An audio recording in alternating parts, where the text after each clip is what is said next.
Assalamualaikum warahmatullahi wabarakatuh. Kembali lagi dengan saya Karisma Yunita NPM 18111000232. Di video kali ini saya akan membahas tentang teori kognitif dan teori konstruktivistik dalam pembelajaran ilmu pengetahuan sosial SDMI.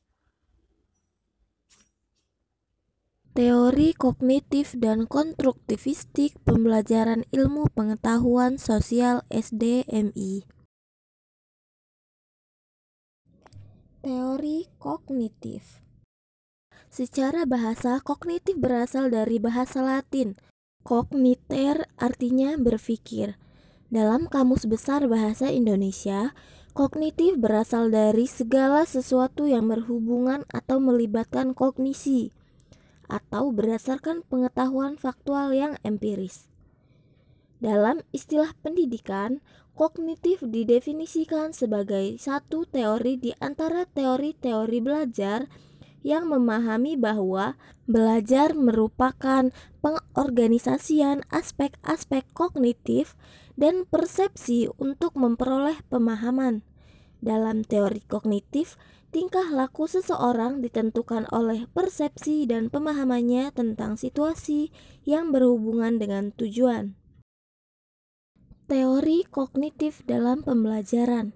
Belajar adalah usaha mengaitkan pengetahuan baru ke dalam struktur berpikir yang sudah dimiliki individu, sehingga membentuk struktur kognitif baru yang lebih mantap sebagai hasil belajar. Teori kognitif juga beranggapan bahwa tingkah laku seseorang selalu didasarkan pada kognisi, yaitu suatu perbuatan atau tingkah laku individu ditentukan oleh persepsi atau pemahamannya tentang diri dan situasi yang berhubungan dengan tujuan yang ingin dicapai. Beberapa teori kognitif berdasarkan tokoh dan pemikirannya. Belajar menurut teori kognitif Jean Piaget. Jean Piaget mengemukakan bahwa proses belajar akan terjadi apabila ada aktivitas individu berinteraksi dengan lingkungan sosial dan lingkungan fisiknya. Pertumbuhan dan perkembangan individu merupakan suatu proses sosial. Individu tidak berinteraksi dengan lingkungan fisiknya sebagai suatu individu terkait, tetapi sebagai bagian dari kelompok sosial. Teori belajar C.S. Brunner atau belajar penamuan. Ada beberapa hal yang perlu diperhatikan dalam pembelajaran agar pengetahuan dapat dengan mudah ditransformasikan. Yang pertama, ada struktur pengetahuan. Kurikulum harus berisikan struktur pengetahuan yang berisi ide-ide gagasan, konsep-konsep dasar, hubungan antar konsep, atau contoh-contoh dari konsep yang dianggap penting. Yang kedua, terdapat kesiapan belajar. Kesiapan belajar menurut Brunner terdiri atas kesiapan yang berupa keterampilan yang sifatnya sederhana, yang memungkinkan seseorang untuk menguasai keterampilan yang sifatnya lebih tinggi. Yang ketiga, terdapat intuisi. Intuisi yang dimaksud Brunner adalah teknik-teknik intelektual untuk sampai pada formulasi tentatif tanpa melalui langkah-langkah analitis. Yang keempat, terdapat motivasi. Motivasi adalah keadaan yang terdapat di dalam diri seseorang yang mendorong untuk melakukan aktivitas untuk mencapai tujuan tertentu. Ada 3 proses kognitif dalam belajar. Yang pertama, proses memperoleh informasi baru. Yang kedua, proses mentransformasikan informasi yang diterima. Yang ketiga, menguji atau mengevaluasi relevansi dan ketepatan pengetahuan. Faktor-faktor yang mempengaruhi belajar bermakna menurut Ausubel. Pertama, materi akan dipelajari harus bermakna secara potensial. Yang kedua, siswa yang akan belajar harus bertujuan untuk melaksanakan belajar bermakna atau memiliki kesiapan dan minat untuk belajar bermakna. Teori konstruktivisme. Konstruktivisme merupakan sebuah teori yang sifatnya membangun dari segi kemampuan, pemahaman dalam proses pembelajaran. Sebab dengan memiliki sifat membangun, maka dapat diharapkan keaktifan daripada siswa akan meningkatkan kecerdasannya. Proses belajar menurut teori konstruktivistik. Yang pertama, peranan mahasiswa.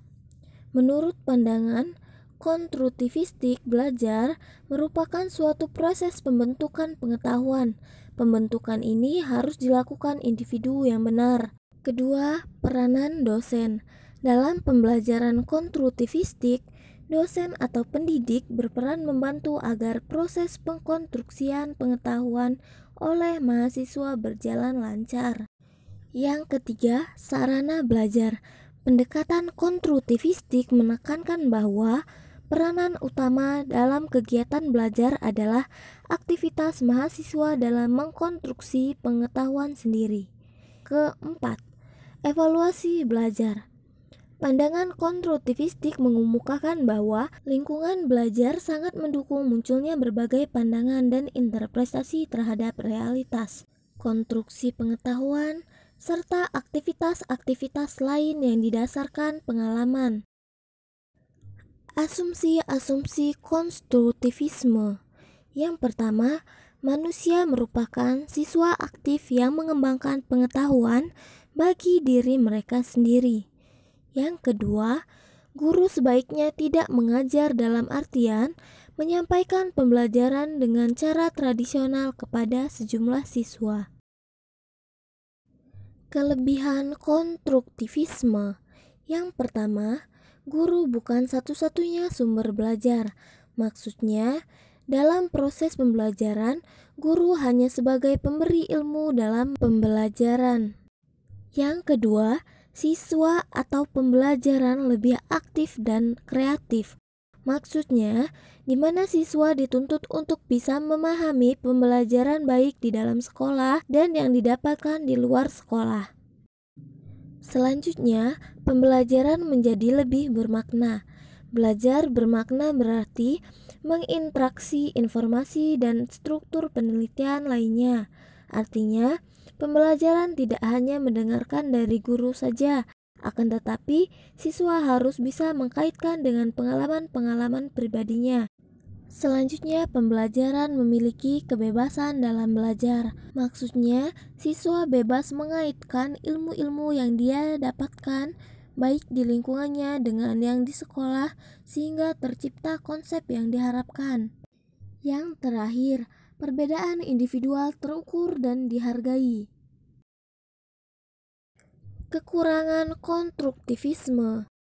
Yang pertama, proses belajar konstruktivisme secara konseptual adalah proses belajar yang bukan merupakan pemerolehan informasi yang berlangsung satu arah dari luar ke dalam diri siswa kepada pengalamannya melalui proses asimilasi dan akomodasi yang bermuara pada pemutakhiran struktur kognitif. Yang kedua, peranan siswa. Menurut pandangan ini, belajar merupakan suatu proses pembentukan pengetahuan. Yang ketiga, peranan guru. Dalam pendekatan ini, guru atau pendidik berperan membantu agar proses pengkonstruksian pengetahuan oleh siswa berjalan lancar. Guru tidak menerapkan pengetahuan yang telah dimilikinya, melainkan membantu siswa untuk membentuk pengetahuannya sendiri. Keempat, sarana belajar. Pendekatan ini menekankan bahwa peranan utama dalam kegiatan belajar adalah aktivitas siswa dalam mengkonstruksi pengetahuannya sendiri. Dan yang terakhir, evaluasi. Pandangan ini mengemukakan bahwa lingkungan belajar sangat mendukung munculnya berbagai pandangan dan interpretasi terhadap realitas. konstruksi pengetahuan, serta aktivitas-aktivitas lain yang didasarkan pada pengalaman. Sekian pemaparan dari saya mengenai teori kognitif dan konstruktivistik. Lebih kurangnya saya mohon maaf. Saya akhiri. Wabillahi taufiq wal hidayah. Wassalamualaikum warahmatullahi wabarakatuh.